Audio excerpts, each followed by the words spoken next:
Hello, नमस्ते and सभी बड़ों को प्रणाम। मैं संध्या आप सभी का स्वागत करती हूँ आपके अपने चैनल बिहारी व्लॉगर संध्या की दुनिया में। तो यहाँ पे हमारे यहाँ भाई दूज के दिन सुबह सुबह दलिद्दर खेदा जाता है। ये पुराना सूप होता है और घर का कोई चमचा या चाकू से उस पर बजाते हैं और ऐसो पैसो दलिद्दर जाओ बोलकर हर कोने कोने से दलिद्दर निकालते हैं। जो लोग बिहार से होंगे उनके यहाँ ये रीति रिवाज होता होगा तो उन्हें पता होगा। ये रात के अंधेरे में करते हैं। ये सुबह के 4:30 बजे का टाइम है और यहाँ पर मेरी जेठानी दलिद्दर निकाल रही हैं। मैं उन्हें दिया दिखा रही हूँ और साथ साथ में वीडियो भी शूट कर रही हूँ। इस वजह से रात के वजह से वीडियो उतनी क्लियर नहीं आई है। उसके बाद फ्रेंड्स ये देखिए, घर से कुछ दूरी पर हमारे यहाँ मोहल्ले की कुछ औरतें जो सूप ले जाती हैं दलिद्दर खेदने के लिए। अगर वो पुराना होता है तो उसे वहीं पर जला दिया जाता है। कोई खचिया ले जाता है, कोई सूप ले जाता है। तो यहाँ पर जलाकर सारी औरतें आग ताप रही हैं और यहीं पे काजल पारा जाता है। तो मेरी जेठानी भी काजल बना रही हैं। उसके बाद फ्रेंड्स दलिद्दर खेद के आने के बाद हमारे यहाँ रिवाज है कि घर और दरवाजे को अच्छी तरह से धोते हैं। तो यहाँ पर मेरी जेठानी दरवाजे को धो रही हैं। बाहर का ये हिस्सा है और मैं पानी गिरा रही थी, वो धो रही थी और साथ साथ में मैं वीडियो भी शूट कर रही थी। तो इस तरह से हमारा घर भी साफ़ हो चुका था। दलिद्दर खेद के आने के बाद हमारे यहाँ सफाई करने का रिवाज है। तो ये देखिए, मैंने अभी अभी जस्ट बर्तन धोया है, पोछा लगाया है और हमारे यहाँ छत वत भी झाड़ू लग चुका है। तो सारी क्लीनिंग का काम ख़त्म हो चुका है। अब मैं नहाऊंगी और नहाकर फिर हमारे यहाँ जो भाई दूज के दिन जो खाना बनता है वो बनाऊंगी और आप सभी को दिखाऊंगी कि हमारे यहाँ क्या क्या बनता है और कैसे बनता है। उसके बाद फ्रेंड्स सुबह की क्लीनिंग और नहाना धोना ये सब करते करते सुबह 4:30 बजे मैं उठी थी और ये सारे काम करने में मुझे 7 बज गए थे। तो ये 7 बजे मैं छत पे बैठकर सब्जी कट कर रही हूँ। तो यहाँ पर मैं सब्जी भी काट ले रही हूँ और छत पे कपड़े डले हुए हैं। इस वजह से कहीं धूप है तो कहीं छाँव है। आजकल ठंड लगने लगी है, इस वजह से छत पे बैठकर काम करना अच्छा लगने लगा है क्योंकि कोमल कोमल धूप शरीर को अच्छा लग रहा है और अब मौसम भी बहुत ही ज़्यादा सुहाना हो गया है। तो इस वजह से छत पर बैठकर ही सब्जी काट रही थी मैं। और यहाँ पर दूध आ चुका है तो मैं अपने दूध को छान ले रही हूँ। एक तरफ खीर बैठाऊँगी और एक तरफ दूध गर्म करके रखूँगी बच्चों को पीने के लिए। और साथ साथ में मैंने खाना बनाने की शुरुआत कर ली है। तो यहाँ पर मैं खीर के लिए चावल धो रही हूँ और चावल धोकर जब दूध खौल जाएगा तो मैं चावल उसमें डाल दूँगी। और यहाँ पर दाल भी धो रही हूँ क्योंकि आज हमारे यहाँ पीठा और दाल पूरी बनने वाला है। तो सारी रॉ तैयारियां मैं पहले से कर ले रही हूँ। जब तक गैस खाली होगा तो मैं इन सब चीज़ों को उस पर बिठा दूँगी। देखिए फ्रेंड्स, एक तरफ मैंने दूध ऐसे उबलने के लिए बिठाया है, एक तरफ दूध मैंने खीर के लिए बिठाया है। और यहाँ पर देखिए ये चावल भिगो के रखे हुए थे, ये चावल पीसूँगी मिक्सी में और ये दाल भी मिक्सी में पीसूँगी आधा और आधा ये पूरन के लिए रखूँगी। हमारे यहाँ भाई दूज के दिन चावल का फर्रा बोलते हैं, कहीं कहीं पर हमारे यहाँ तो पीठा बोलते हैं, पर कहीं कहीं पे इसे चावल का फर्रा भी बोलते हैं और कहीं कहीं पे गोईठा भी बोलते हैं। तो वो बनेगा आज और उसके साथ में दाल पूरी बनती है, खीर बनती है और सब्जी बनती है। तो यहाँ पर मैंने सब्जी भी कट करके रखा है, आलू बैगन और साग। तो आज यही सिंपल सब्जी बनाऊंगी। तो चलिए मैं इन सबको पीस लेती हूँ और पीसने के बाद पेस्ट बनाकर दिखाऊंगी आप लोगों को कि कैसे बनाते हैं फर्रा। यहाँ पर सब्जी के लिए फ़ौरन जलाया है। इसमें पहले मेथी डाली थी, जब मेथी चटक गया है तब मैंने उसमें प्याज मिर्च और लहसुन डाल दिया है। और जब ये फ़ौरन मतलब कि पक जाएगा तब मैं ये सब्जी और नमक हल्दी और टमाटर डालकर बस सब्जी को बना लूँगी सिंपल। और यहाँ पर मैंने दूध में चावल डाल दिया है खीर बनने के लिए। तो फ्रेंड्स यहाँ पर मेरा फ़ौरन जल चुका था तो मैंने उसमें अपनी सब्जी को कट डाल दिया है। यहीं पे मैं इसमें हल्दी नमक डाल दूँगी और टमाटर कट के करके ढक दूँगी और 10-15 मिनट में अपने आप ये सब्जी हो जाएगी। तो इसमें इस सब्ज़ी को बनाने में ज़्यादा मेहनत नहीं है। और साथ साथ में मैं यहाँ पर अपने गोईठे के लिए दाल की भी तैयारी कर रही हूँ। तो यहाँ मेरी सब्ज़ी बन चुकी है, खीर बन चुका है और उसके साथ साथ में फ्रेंड्स मैंने यहाँ पर चावल को पीस कर उसमें सूखा आटा मिलाकर डो फॉर्म में कर लिया है। आटे को मैंने चावल को थोड़ा सा पानी डालकर मिक्सी में पीसा हुआ था। उसके बाद मैंने यहाँ पर चने दाल में लहसुन और मिर्च डालकर पीस लिया है और इसमें हल्दी नमक डालकर मिला लिया है। और अब मैं इसी चावल का फर्रा बनाऊंगी। तो ये चावल के आटे में भी मैंने कुछ मिलाया नहीं है, बस इसे मिक्सी में पीसकर सूखा आटा मिलाकर डो फॉर्म में कर लिया है।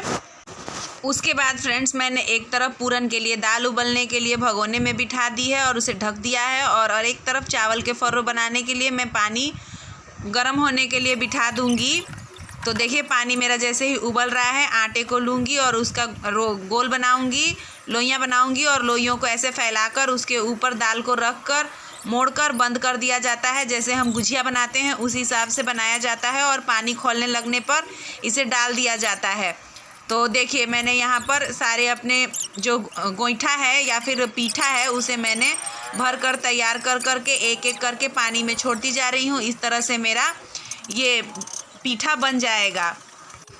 पीठा बनने के बाद मैं यहीं पे दाल पूरी भी तल लूँगी। तो पूरन मेरा हो चुका था, पूरन में भी कुछ मिलाया नहीं था, बस जीरा मिलाकर दाल को पीस लिया था और हल्दी नमक डालकर और पूरियों में भरकर दाल पूरी में बना लूँगी।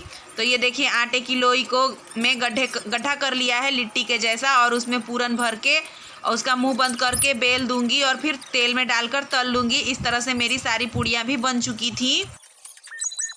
फ्रेंड्स ये रेंगनी का कांटा है और ये गुम है, और यहाँ पे चना रखा हुआ है।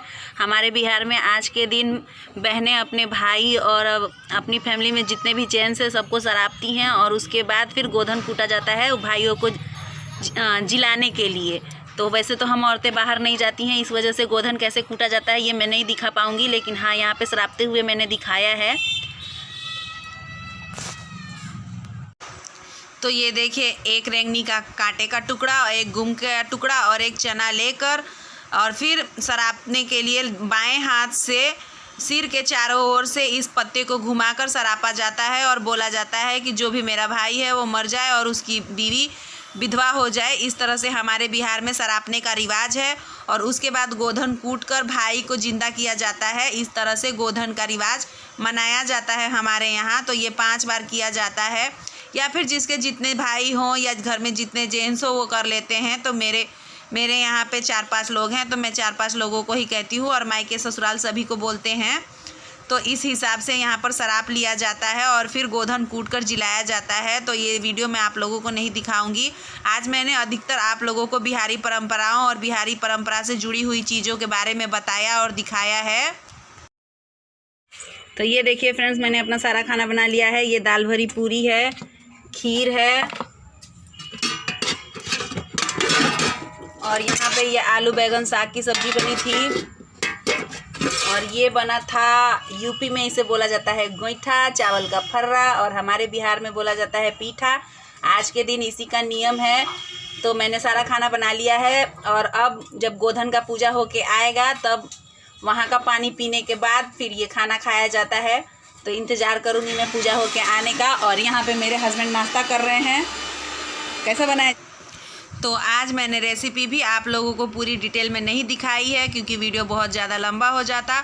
और यहाँ मेरी सासू माँ भाई दूज का कथा सभी को सुना रही हैं, और सभी देवरानियाँ जेठानियाँ बैठकर हम लोग यहाँ पर कथा सुन रहे हैं।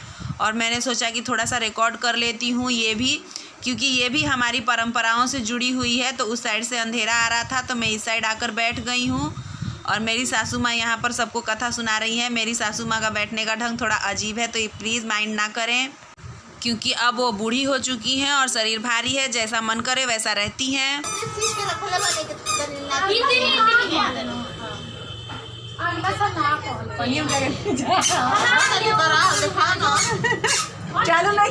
तो फ्रेंड्स यहाँ पर जो गोधन कूट कर पानी आता है वो पानी को पीकर भाइयों को जिलाया जाता है। बोला जाता है कि मैं जिन लोगों को शराबी हूँ वो लोग सालों साल जिए। तो फ्रेंड्स बिहारी परंपराओं के अनुसार भाई दूज का पूजा हो चुका है। हमने जो वहाँ से भाई दूज का गोधन कूटने के बाद जो पानी आता है वो पानी से हमने अपने भाई को जिया लिया है। उसके बाद अब यहाँ पे मैं खाना खाने जा रही हूँ। तो ये देखिए ये बना है खीर, ये चावल का पीठा, पूरी और सब्जी।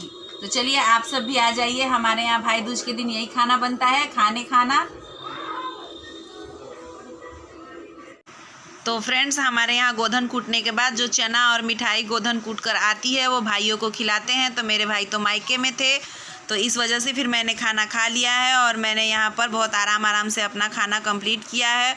और फ्रेंड्स इसी के साथ मैं अपने वीडियो का एंड करती हूँ। अगर मेरी वीडियो पसंद आई हो तो प्लीज़ लाइक करें, शेयर करें, कमेंट करें। साथ ही साथ अगर मेरे चैनल पे न्यू हैं तो प्लीज़ सब्सक्राइब भी करें। और ये व्लॉग स्पेशली सिर्फ बिहारी परंपराओं को दिखाने के लिए बनाया गया था। तो फ्रेंड्स, जो लोग बिहार से होंगे वो लोग इस वीडियो को ज़रूर देखें। फिर मिलेंगे एक नेक्स्ट वीडियो के साथ, एक नेक्स्ट परंपरा के साथ।